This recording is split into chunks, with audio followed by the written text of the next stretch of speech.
partir de ahora todo va a ir para arriba, hasta llegar al cielo, sí, hasta llegar al cielo. A partir de ahora todo va a ir para arriba, hasta llegar al cielo, sí, hasta llegar al cielo.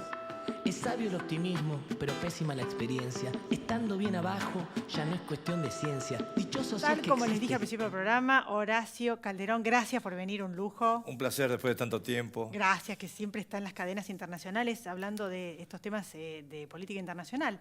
Bueno, estamos viendo la verdad que lo que todos yo dije es inquietante. Lo que todos nos preguntamos, primero que nada, es en qué medida la Organización de Estados Americanos, bueno, en el caso de Bolivia sugiere que vayan a balotaje después de todo lo que ustedes saben, idas y vueltas con respecto a la elección, ¿no?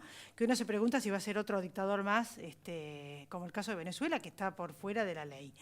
Y el tema que dijo de que la dictadura bolivariana y cubana intentan desestabilizar la región.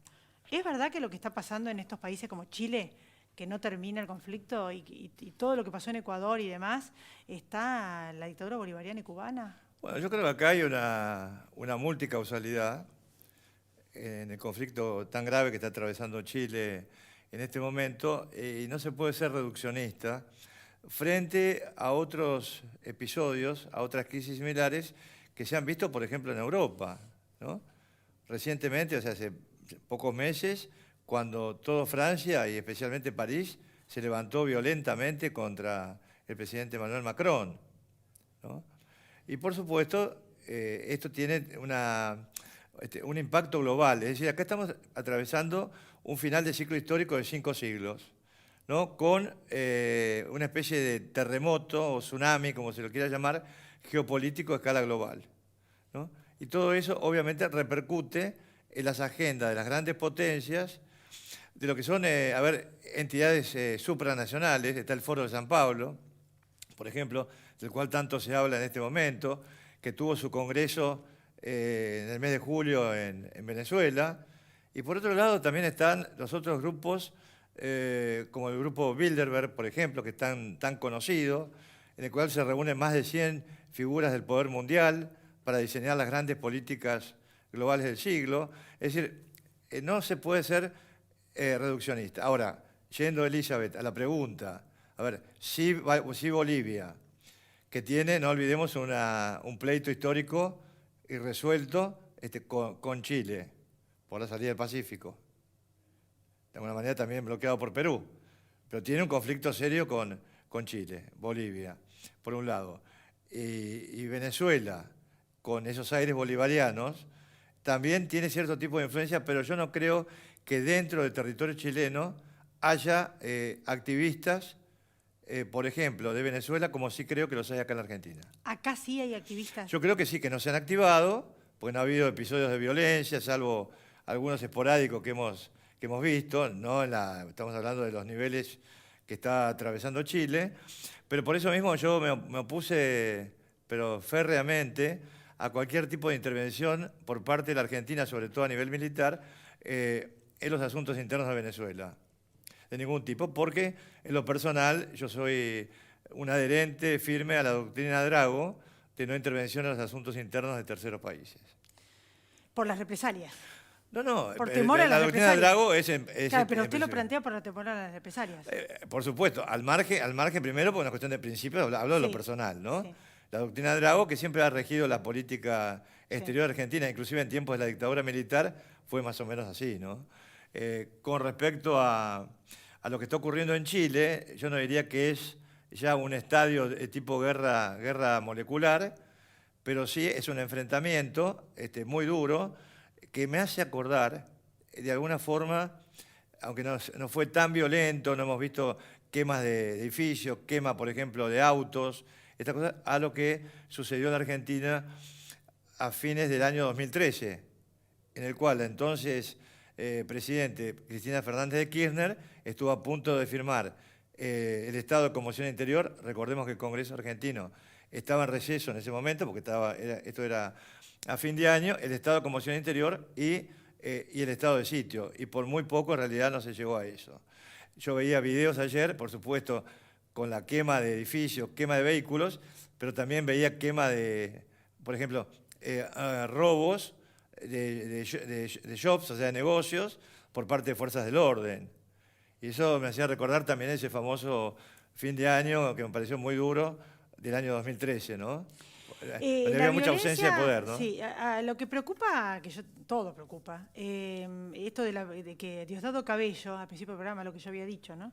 Lo de la brisa bolivariana, que se va a extender, se puede convertir en un huracán, dijo, es el hombre más fuerte. Y Es puede el verdadero recorrer hombre fuerte, América, ¿no? y cita Ecuador, Chile y Argentina. Es el hombre fuerte de Venezuela. Por supuesto, es un hombre fuerte de Venezuela, por eso yo opino que, a ver, intentar promover el derrocamiento de Nicolás Maduro para que todo siga igual sería una especie de promoción del gatopardismo.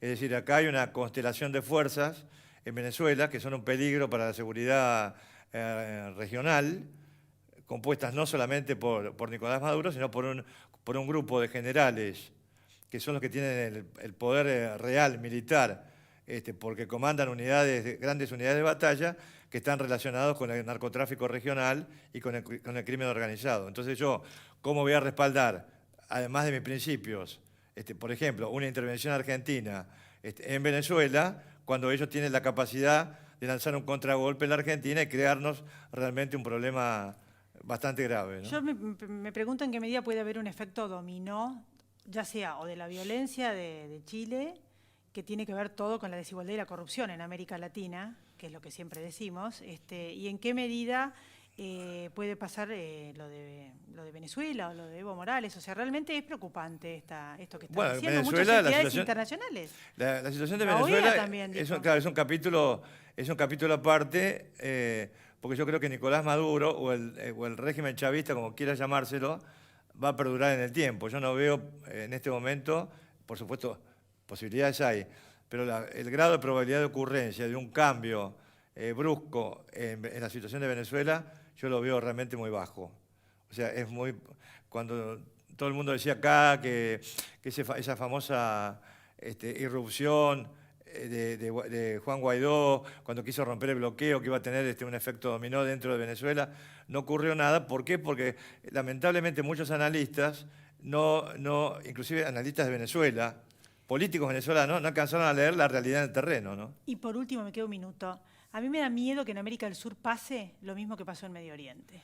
Bueno, ese es mi miedo. Yo estudié ciencias políticas. Entonces y hay que apuntar. por el petróleo despedazaron Medio Oriente, además de que se llevaron todos los recursos. Pueden venir a intentar a por supuesto, y hay gente. Por los recursos pero por de América por Latina. supuesto está el señor Soros, al cual muy pocos nombran, está el grupo Bilderberger, que pocos nombran, que se asocia mucho a teorías conspirativas. Están los intereses británicos, los intereses estadounidenses en el Atlántico Sur, sus grandes competidores como son Rusia y China. Entonces, realmente, sí, yo me asocio a tu preocupación, Elizabeth. No es un chino. O sea, lo que yo tengo miedo no es un chino. Es razonable, digo. Claro, por supuesto, es altamente razonable y además yo creo que hay planes concretos con respecto a la Argentina. ¿Sí? De hecho, yo los he denunciado, lo denuncio permanentemente. ¿Por los recursos del agua? Por los recursos del agua. La Argentina es un país... segundo o tercer país de reserva de agua dulce Argentina, del mundo. a pesar de la pobreza que tenemos, del índice de pobreza que es la Argentina creciente, no hay que olvidar que es uno de los países potencialmente más ricos del mundo. Y la riqueza ictícola, peces, todo, que no está resguardada, porque no tenemos una flota adecuada para eso. No. El único submarino que teníamos, lo perdimos. En fin, habría mucho para hablar sobre eso. Lo vuelvo a invitar antes de fin de año. Pero por supuesto, con mucho gusto, que no pasen tantos años. Y Dios quiera que esto termine aquí. Gracias por haber venido. Y a todos ustedes también me despido en paz. Bienvenida a la democracia, a las elecciones. Los males de la democracia se curan con más democracia. Gracias, chao. A partir de ahora, todo va...